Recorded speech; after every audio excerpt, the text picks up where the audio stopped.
오늘도 먼저 주님 안에서 승리하는 그런 복된 하루가 되시기를 주님의 이름으로 간절히 축원을 드립니다.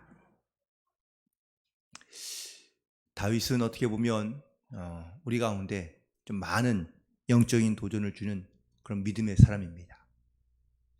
그런데 그가 그런 믿음의 사람으로 우리 가운데 이렇게 보여지거나 혹은 우리 가운데 이렇게 좋은 도전을 주고 있는 이유 중에 하나는 그가 사실은 그 많은 고난의 시간을 겪었기 때문이라고 말할 수 있습니다. 대부분의 많은 그 시편 중에 다윗이 쓴 시편들이 많은 부분을 차지하고 있는데요. 오늘은 특별히 그 비탄의 시들 가운데 140편부터 142편 이 세 편의 시가 비탄의 시 혹은 또 고난과 또한 강구의 시라고 이렇게 기록되어져 있는데 오늘 그 마지막 세 번째 시편이고요. 오늘 표제를 보니까 다윗이 굴에 있을 때에 지은 맞쓰길 곧 기도라고 이렇게 기록되어져 있습니다. 맞쓰길은 교훈이라는 뜻을 갖고 있는데 자기의 인생의 동굴에 있을 때에 드리는 그런 기도라고 말할 수 있습니다. 인생의 동굴 같은 시간을 보내고 있는 다윗, 시편에서 보면은 굴을 피하여 있을 때 혹은 또 굴에 있을 때 지은 시가 두 편이 있는데 오늘 본문에 있는 이 142편과 그리고 시편 57편 이 두 군데의 시편이 굴에 있을 때 지은 시로 기록되어져 있습니다. 특별히 다윗이 굴에 숨어 있을 때가 두 번이나 있었는데 사무엘상 22장에 등장하는 아둘람이라는 지역에 숨어 있었던 첫 번째 굴에 있을 때와 또 두 번째는 엔디게 광야에서 있는 굴에 있을 때의 두 번째 사무엘상 24장에 등장하고 있는 이 두 번의 굴에 있을 때에 지은 시가 바로 57편과 오늘 본문에 있는 말씀이라고 볼 수 있습니다. 그런데 이 두 번의 굴에 있을 때에 지은 시의 내용 가운데 특별히 50편, 57편은 그 두 번째 있었던 나중에 있었던 엔디게 광야의 굴에서 지은 시이고 오늘 본문에 있는 이 시편 142편이 첫 번째 아둘람 굴에 있었던 시라고 학자들은 이야기하고 있습니다. 그 이유를 가만히 보면 57편에 있는 내용 가운데는 내 마음이 확정되었사오니 주께 노래하며 찬송하리로다 라고 고백하며 또 내가 만민 중에서 주께 감사하며 문 나라 중에서 주를 찬송한다는 이 믿음의 고백을 가지고 나아가는 이유는 바로 그 끝까지 어려움 속에서도 승리하게 하시는 하나님을 찬송하며 하나님께 나아가고 있는 것을 보게 됩니다. 그나마 그 엔디게 광야에서는요 사울왕을 죽일 수 있는 기회가 있었지만 하지만 그가 그 사울왕을 자기의 뜻대로 죽이지 아니하고 그 사울왕을 풀어보냅니다. 그러면서 그가 이런 마음의 여유 혹은 또 믿음의 여유를 가지고 신앙적으로 승리할 수 있었다는 것 그것을 하나님께 찬송하며 고백했던 그것이 바로 엔디게 광야의 모습이었다면 이 아둘람 광야는 그 전보다 훨씬 더 아주 심적으로든 육체적으로든 가장 공고한 자기의 인생의 가장 깊은 굴 가운데 있었던 그런 상황이라고 말할 수 있습니다. 특별히 사울이 3,000명이나 되는 군사들을 데리고 이 다윗을 찾아갑니다. 아니 잡기 위해서 쫓아다니고 있습니다. 그런데 이 다윗이 혼자서만 그 굴에 숨은 것이 아니라 자기의 식구들이 있죠. 또한 그 식구들과 함께 더불어서 함께 따라온 한 400명의 사람들이 함께 있었습니다. 그 400명의 사람들도 다 그 사울 왕의 그 독재 가운데 빚에 시달리는 사람, 진노했던 사람, 억울하며 원통한 일을 당한 사람들이 이 다윗의 식구들과 함께 다윗을 찾아온 겁니다. 하지만 이 사울이 군사 3,000명과 함께 그들을 찾으려 찾아오는데 피할 곳이 없습니다. 광야의 굴 속에 사실 그 굴은 얼마나 깊이가 있는지 혹은 또 얼마나 많이 굴이 있는지 알 수가 없습니다. 하지만 그 아둘람 근처에 있는 지역에 있는 그 굴에 들어가서 그 굴 속에서 사실은 숨어 있는 상황입니다. 여러분들, 굴 속이 얼마나 깜깜한지 들어가 보셨죠? 뭔가 횃불이라도 하나 켜져 있으면 그래도 조금은 뭘까요? 좀 시야도 확보가 되고 아니면 안전하게 지낼 수 있는데, 바깥에 3,000명이나 되는 군사들이 이 다윗과 함께 있는 모든 사람들을 잡으려고 찾고 있습니다. 그런데 그 어두운 곳에 있으면서도 불을 하나 켤 수 없는, 앞을 볼 수 없는 그런 깜깜한 그러한 상황 가운데 놓여 있는 그 상황에서 과연 다윗이 할 수 있는 일은 과연 무엇이었을까? 아마 오늘 이 인생의 동굴 가운데 있는 그 인생의 가장 어려운 시기에 있는 이 다윗이, 그래서 오늘 본문에 있는 시편의 말씀처럼 하나님 옆에 정말 소리내어 하나님께 부르짖으며 하나님께 소리내어 기도할 수밖에 없는 상황이지만 실제로는 소리를 낼 수 없는 그런 상황 가운데 하나님 앞에 기도하고 있는 모습을 말할 수 있습니다. 1절에 있는 말씀에 바울이 고백합니다. 내가 소리내어 여호와께 부르짖으며 내가 소리내어 여호와께 간구하는도다.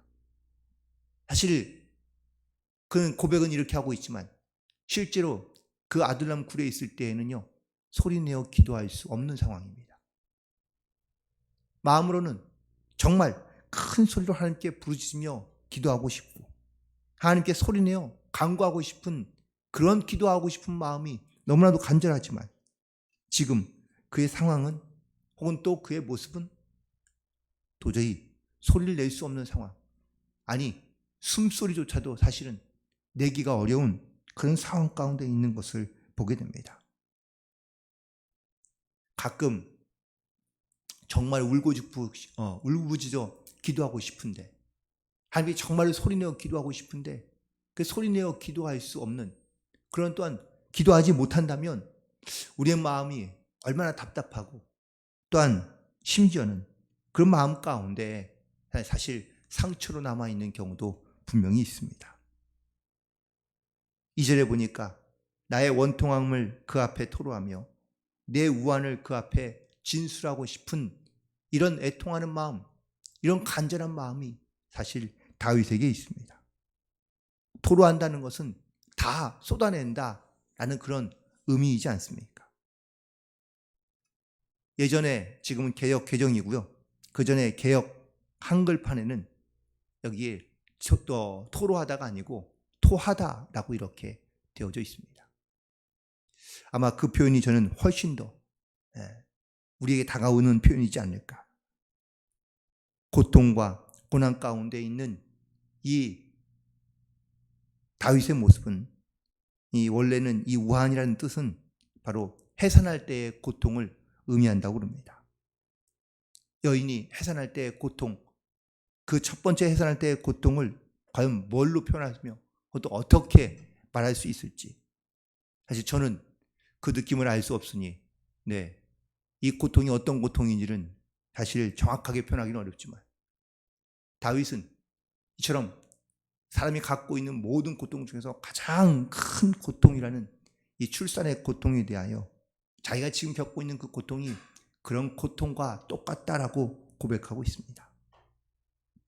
다윗이 이토록 그런 고난과 고통 가운데, 인생의 동굴 가운데 있는 그 상황에서 그런 하나님 앞에 정말 자기의 모든 것을 쏟아내는 이러한 호소, 이러한 고통 가운데 하나님 앞에 부르짖고 있습니다. 특별히 3절에 있는 말씀을 보니까 내 영이 내 속에서 상한다고 고백합니다. 하나님 앞에 부르짖고 싶지만 부르짖지 못하며, 또한 하나님께 또한 기도하고 싶지만, 간구하고 싶지만, 내 원통함을 토해내고 싶지만 사실 그렇게 하지 못하는 이 상황 가운데 자기의 영혼은 절망 가운데 빠지며, 그리고 고통 가운데 자기는 지금 지쳐가고 있는 것을 보게 됩니다. 심지어 다윗이 가는 길마다 그들이 다윗을 잡으려고 올무를 놓고 있다고 고백하고 있습니다. 특별히 이 다윗이 가는 길은요, 어쩌다가 한 번 가는 길도 있지만 사실 사람이 자주 가는 길이 있습니다. 자기에게 익숙한 길, 자기의 편한 길. 누구나 다 사람들은 다 이런 편한 길을 가고자 합니다. 그런데 사울이 다윗이 다니는 모든 길에 다 올무를 놓고 있습니다. 함정을 파놓고 다윗이 지나가기만을 기다리고 있는 겁니다. 그래서 다윗은 자기가 가는 길을 누구에게도 알리거나 혹은 또 공개적으로 다닐 수가 없습니다. 왜냐하면 이미 그 모든 길마다 이 사울 왕이 함정을 파놓고 그리고 올무를 숨겨놓고 그가 지나가기만을 기다리고 있기 때문입니다. 그러니 다윗이 어디를 갈 수 있겠습니까? 익숙한 길은 절대 가면 안 되고요. 또 나에게 편안한 길은 절대 가면 안 됩니다. 항상 힘든 길을 찾아가야 되고 가보지 않은 길을 가야 했던 것이 바로 이 다윗의 모습입니다. 우리도 마치 인생의 동굴 가운데 있을 때에는요, 지금 내가 가고 있는 길이 맞는 것인지, 이 길을 피해 아니면 이 길을 가지 아니하고 다른 길을 가야 되는 것은 아닌지를 고민하며 걱정하며 근심하지 않을 수 없습니다. 익숙한 길을 갈 수가 없는 겁니다. 그럴 때에 과연 우리는 어떤 마음을 가지고 함께 기도할 수 있을지. 오늘 본문에 또한 4절을 보니까 시편 기자인 다윗은 이렇게 고백합니다. 오른쪽을 살펴보소서. 나를 아는 이도 없고 나의 피난처도 없고 내 영혼을 돌보는 이도 없다고 고백합니다. 다윗이 동굴 안에서 주변을 보라보니 믿을 만한 사람이, 아는 사람이 아무도 없는 겁니다. 그래서 그는 하나님께 간구합니다. 오른쪽을 살펴보소서. 주로 하나님의 오른쪽 혹은 오른손은 하나님의 능력을 의미하고 있습니다. 그런데 하나님, 나의 오른편이 되어주소서라고 기도하는 것이 아니라 나의 오른편을 살펴주소서라고 이렇게 기도하고 있습니다. 이 말은 그가 하나님이 내가 하나님 앞에 흔들리지 않는 사람이 되라고 오히려 하나님께 기도하는 것이 아니라 자기 자신을 위하여 기도하고 있는 것이라고 말할 수 있습니다. 고립무원, 아무리 둘러봐도 혼자 있는 것 같고 아무도 없는 것 같고 그리고 쓸쓸하며 고통 가운데 있을 때에 느끼는 이 영혼의 자기의 모습을 볼 수 있는 그러한 시편 기자의 이 고백은 아마 가장 외로울 때, 힘들 때, 고통 가운데 있을 때, 인생의 동굴에 있을 때의 모습이 바로 오늘 이 시편 기자의 모습이라고 말할 수 있습니다. 시편 기자는 끊임없이 하나님께 기도하며 나아갑니다. 그리고 5절에 있는 말씀을 보면 여호와여 내가 주께 부르짖어 말하기를 주는 나의 피난처시요 살아있는 사람들의 땅에서 나의 분깃이라고 고백하고 있습니다. 그럼에도 불구하고 이 시편 기자는 아무도 없는 내 주변에 정말 심지어 믿을 만한 사람이 없는 이런 상황 가운데서 하나님은 나의 피난처, 나의 분깃이라고 고백하고 있습니다. 그리고 6절에 있는 말씀을 보니까 나는 심히 비천하다고 고백하고 있습니다. 자기의 신분을 말하는 것이 아니라 자기의 지금 마음의 상태, 심령의 상태를 말하고 있는 겁니다. 심적으로도 그는 눌려있고 또한 육체적으로도 물질적으로도 그는 매우 궁핍한 상황입니다. 그러면서 7절 마지막에 그는 이렇게 고백합니다. 내 영혼을 옥에서 이끌어내사 주의 이름을 감사하게 앞서서. 지금 시편 기자의 마음은 옥에 갇혀 있는 것과 똑같다고 고백합니다. 그래서 오늘 시편의 별칭은요, 감옥에서 드리는 기도, 버림받은 사람의 기도라고 이렇게 또한 불려지기도 한다고 합니다.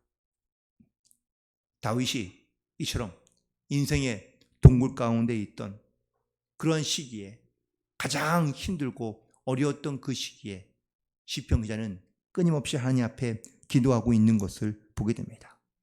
사실 다윗은 너무나 혼돈스럽습니다. 자기의 주변을 돌아보니 바로 그는 믿을 만한 사람이 아무도 없습니다. 아는 이도 없고 피난처도 없고 나의 영혼을 심지어 돌보시는 하나님도 존재하지 않는 것 같은 그러한 깊은 인생의 동굴 가운데 있으면서 바울은 하나님 앞에 부르짖어 소리지어 기도하고 싶지만 그렇게 기도할 수가 없는 또한 상황이기도 합니다. 다윗의 모습을 가만히 다시 한번 돌아보기 바랍니다. 다윗이 약 한 15, 16살에 그가 기름을 부음을 받습니다. 사무엘을 통해서 기름 부음을 받고 그리고 그 이후에 골리앗과의 전쟁에서 그는 승리합니다. 이후에 성장하고 나서 그는 이스라엘 군대 가운데 아주 출중한 장군이 됩니다. 그런데 이 골리앗과의 전쟁 이후부터 사실 다윗은 사울의 미움을 받기 시작합니다. 그것이 사무엘상 16장인데요. 이후에 사무엘하 5장까지 그가 이스라엘의 임금이 되기까지의 나이를 가만히 살펴보면 약 37살 정도에 그가 왕위에 오르게 됩니다. 그러면은 16, 17부터 37까지 약 20년 이상을 그는 피해 다니는 인생을 살게 됩니다.